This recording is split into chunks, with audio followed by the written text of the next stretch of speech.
because I just want to explain what's going on here. Make sure they can like see my face. Are we okay? So I have Luna. She's on a flat collar right now because I want to try and see if I can capture some before and some after. I've got the prong collar on her, but it's not engaged right now. But right now she's like sitting on me and she's shaking like a leaf. We're in part of the neighborhood that freaks her out. And we, by the way, have not been out in the neighborhood because just because yesterday it was like really crappy weather and I wanted to get her at least you know, used to the prong collar a little bit before we take it to the streets. So I actually have several collars on her. I have 2 safety clips, 3 collars on because if the prong collar ever breaks, and they can break, she would be long gone. So I always use safety clips, and because she's a flight risk due to her fear, she's got 2 safety clips on 2 different collars. So here we go. This is no prong collar. I just want to see what she shows me.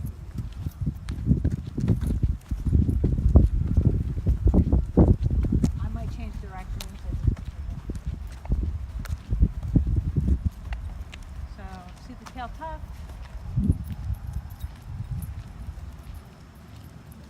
Moving very apprehensively here.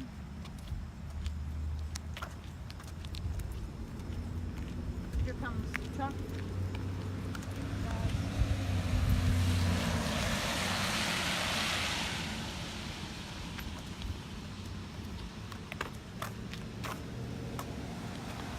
That's the tail's like glued to him.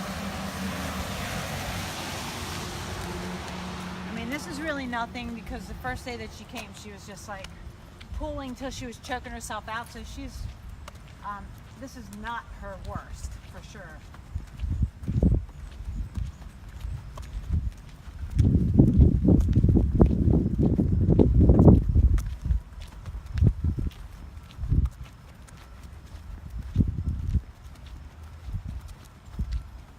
Just want to see what freaks her out.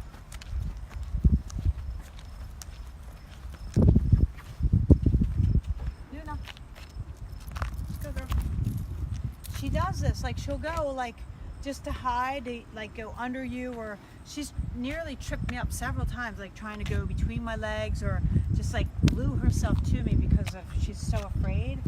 It's just really dangerous because she could trip me up, I could fall, drop the leash, you know, anything can happen. So she really will, she's gonna learn with the prong collar to like stay in a certain spot. That's gonna be very helpful. But let's take her by this boat and see what she does.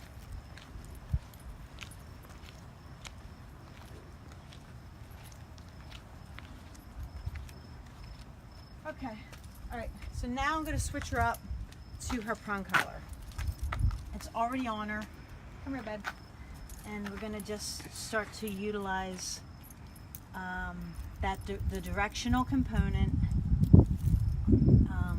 And I know it looks like this real like jazzy setup, and you're probably like, wow, look at all these collars. It won't be like that when she comes home. So this is just for safety precautions. All right, so I'm going to introduce this to her. So you might kind of want to be by over the side here, so because I'm going to be switching directions some. And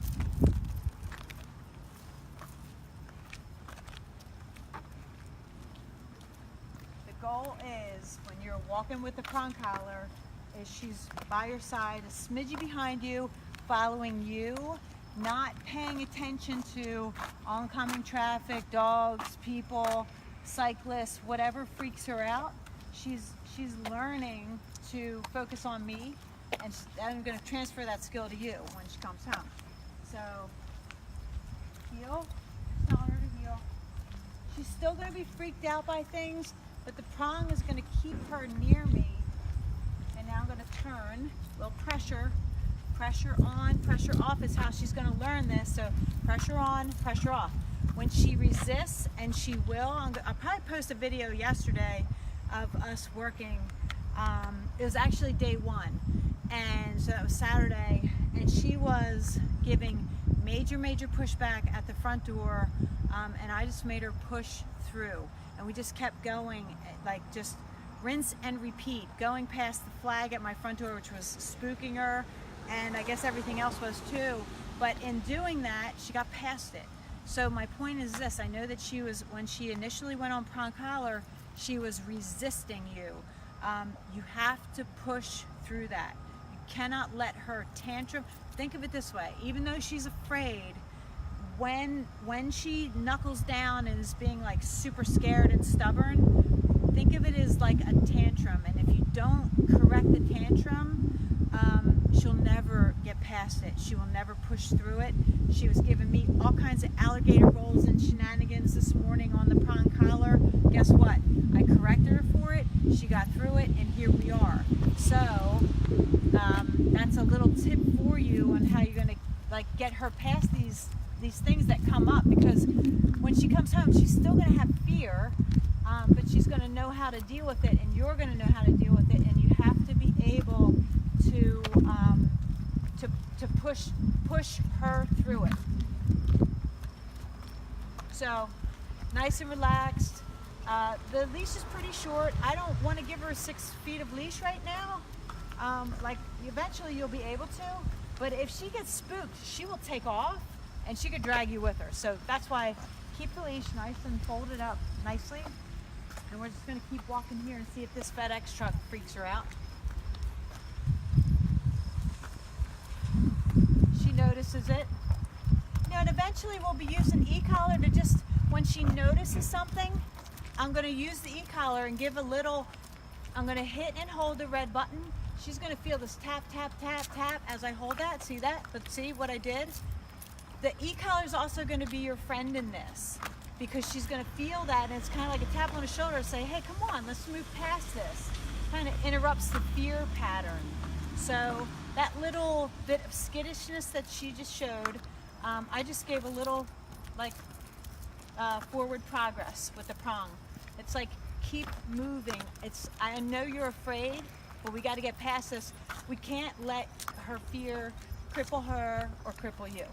So I think it's pretty quiet, so there's not going to be much more going on. Sit. Let me just get her into a sit. When you're out and about with her, pressure straight up on that prong collar. Sit. We'll see if we can get her to sit. She's shaking right now like you wouldn't believe. She probably hears the FedEx truck over in the distance. Sit. I'm going to push through that. There we go. Okay, so